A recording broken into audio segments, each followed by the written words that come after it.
उज्जैन महाकाल मंदिर में यह मूर्ति बनी हुई यह दिखाती है उस घटना को जिसमें अपने भक्त मार्कंडेय की रक्षा के लिए स्वयं भगवान शिव आए थे।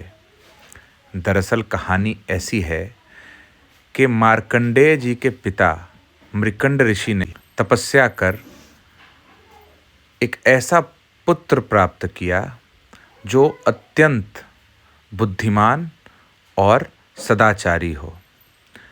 परंतु वरदान देते समय भगवान ने उनसे कहा कि आपको एक दीर्घायु पुत्र मिल सकता है या एक ऐसा पुत्र मिल सकता है आपके बताए गुणों का होगा, अर्थात जो बुद्धिमान और सदाचारी होगा।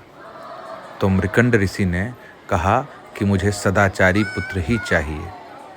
तो भगवान ने कहा ठीक है, परंतु उस पुत्र की आयु केवल 16 वर्ष की होगी।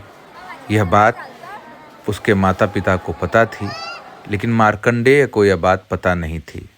मार्कंडेय धीरे धीरे बड़ा होने लगा। उसके माता पिता ने उसे पढ़ाया लिखाया और समझदार बनाया, और मार्कंडेय का सारा ध्यान ईश्वर में लगा रहता था। वह ईश्वर भक्ति में लीन रहता था। तभी उसके पिता ने बताया कि उसकी आयु केवल 16 वर्ष की ही रहेगी। मार्कंडेय ने कहा कि पिताजी, आपको इससे कोई डरने की आवश्यकता नहीं है। मैं शिव का भक्त हूँ। जब तक शिव चाहेंगे तब तक मैं धरती पर रहूँगा। और वह शिव की तपस्या में लीन हो गया। जब उसकी मृत्यु का दिन आया तो यम ने अपने दूत को मार्कंडेय को लाने के लिए भेजा, परंतु वह दूत उसे ले न जा सका।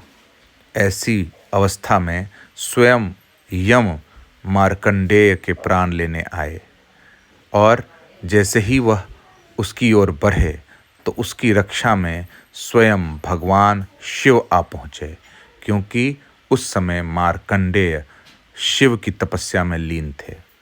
तो इसलिए कहा जाता है कि भगवान शिव मृत्युंजय हैं। मृत्युंजय अर्थात जो मृत्यु को भी जीत सकता है। इसी कथा का यह चित्रण इस मूर्ति में किया गया है, जो उज्जैन महाकाल मंदिर के प्रांगण में लगाई गई है। ओम नमः शिवाय। जय जय महाकाल।